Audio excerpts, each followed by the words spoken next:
അറിഞ്ഞില്ല. പിറ്റേ ദിവസം കൊണ്ട് അറിയണം. കുഞ്ഞുങ്ങൾക്ക് ആരും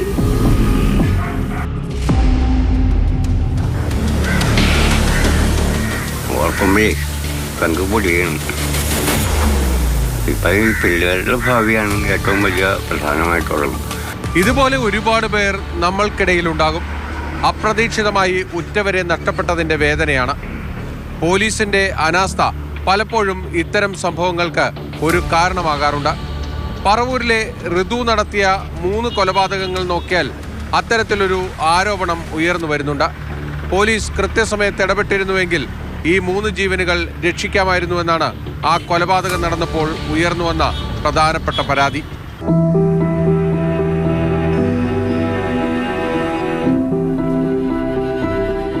ഒരു കുടുംബമാണിവിടെ ഇല്ലാതായത്.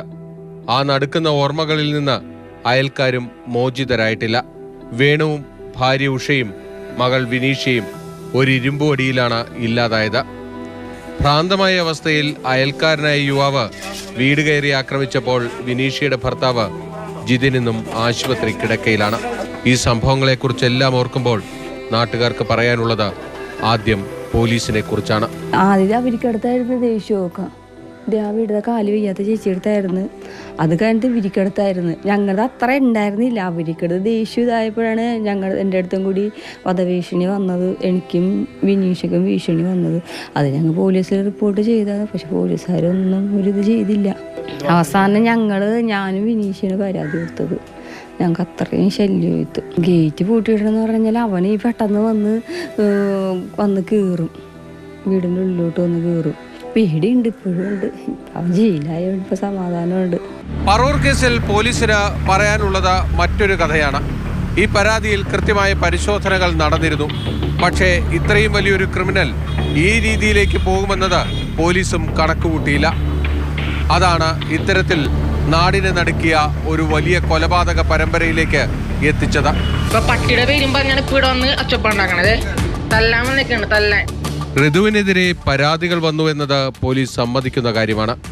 പക്ഷേ ആ പരാതിയിൽ കൃത്യമായി ഇടപെട്ടുവെന്നാണ് പോലീസിന് പറയാനുള്ളത്. ഇരുകൂട്ടരെയും വിളിച്ച് രമ്യതയിൽ പ്രശ്നം പരിഹരിച്ചു വിട്ടു.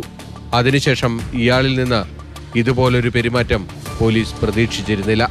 പക്ഷേ സംഭവിച്ചത് 3 പേരുടെ ജീവനെടുക്കുന്ന ക്രൂരകൃത്യമാണ്. ഒരു വശത്ത് പോലീസ് പഴി കേൾക്കുമ്പോഴും ഈ കേസിൽ അവസാനം പോലീസ് ശക്തമായ നടപടികളിലേക്ക് പോയി. റെക്കോർഡ് വേഗത്തിലാണ് കേസിലെ കുറ്റപത്രം കോടതിയിലേക്ക് എത്തിയത്. ഇനി വിചാരണ നടപടികളും വേഗത്തിലാകും. ജയിലിനുള്ളിൽ തന്നെ ഇട്ട് ഋതുവിനെ വിചാരണ നടത്തി പരമാവധി ശിക്ഷ വാങ്ങിക്കൊടുക്കുക, അതാണ് പോലീസ് ഉദ്ദേശിക്കുന്നത്. ക്യാമറമാൻ ശരത് അമ്പാട്ടുകാവിനൊപ്പം ബിനിൽ, മാതൃഭൂമി ന്യൂസ്, കൊച്ചി.